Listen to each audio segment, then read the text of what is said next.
Hello, my name is Walter Kasuga, and I am part of a Comm 45 class here at San Jose State University. And today I'm going to be talking about fan fiction and how the genre and writing of fiction have influenced and affected the way we view and write about our favorite pop culture references. So let's get started. Fan fictions are fictional literatures written and created by fans that take the source material of their favorite show, movie, or even musical artists and create new stories off of that source material. Not only are fan fictions just writings, they can also be artworks or even videos created to help create some type of story. Some examples of a fan fiction from TV shows or movies have been Harry Potter, Twilight, or even The Office. You may be thinking, aren't there still copyrighted laws to abide by and to follow for fan fictions so they don't break any copyright laws?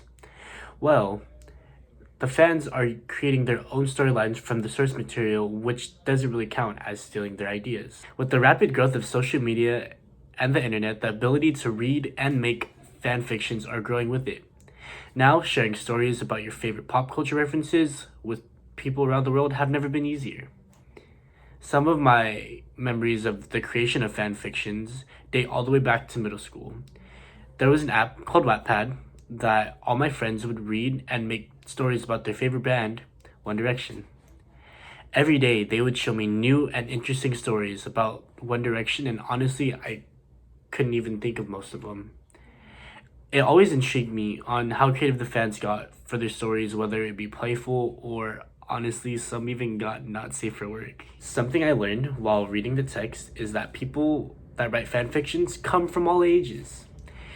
In the book, the writer took a survey of people that came from the fanfiction community, and the ages ranged from over 13 years old to over 65 years old. This stat just shows how diverse the fanfiction community really is. But the stat that I saw in the book that intrigued me the most was that the most popular age for people that write fan fictions is from over 20s and their 30s.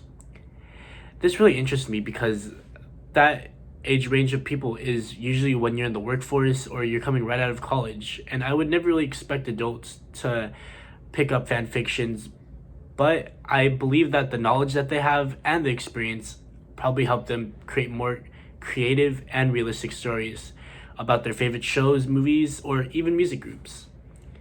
The fan fiction community is still growing and getting more creative as more source material comes out. The more content is created among the fans, making possibilities endless. These aren't the only type of popular fiction writing. There is a special genre of fiction writing that is part of choosing your own adventure stories, where the decisions you make affect your story.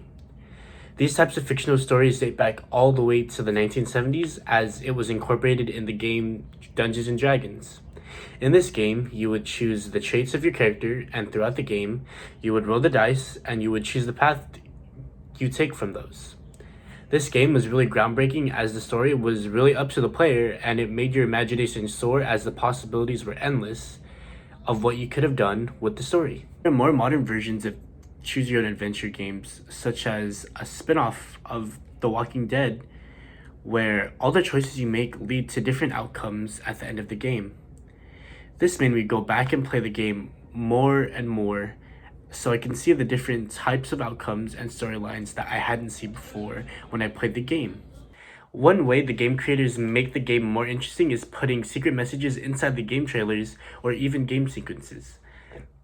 This makes it more interesting for the gamer as they tried hard and harder to encrypt a message that is given to them to try to gain an edge during their game.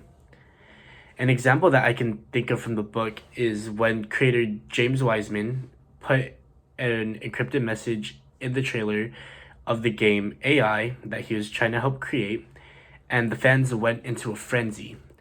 This made the game more interesting to players as they try to find more ways to encrypt the message as sales went up for the game. I can relate to trying to find some messages, as one of my favorite TV shows growing up was Gravity Falls, and they had the method of using encrypted messages in their show. In the show, Gravity Falls, two siblings, Dipper and Mabel, went on adventures to solve mysteries around the town of Gravity Falls. Also, in the show, while they were going on their adventures, the creators put encrypted messages, which made me, the viewer, want to go back and see how I could encrypt the messages that were shown inside the episode. The biggest takeaways I got from this chapter's readings is that fictional writing gives you endless possibilities on how you can create your own stories. Whether it be writing a fan fiction about your favorite TV show or creating your own adventures in Dungeons and Dragons. Fictional writing is there to help your imagination soar and to create new stories that no one might have never thought of before.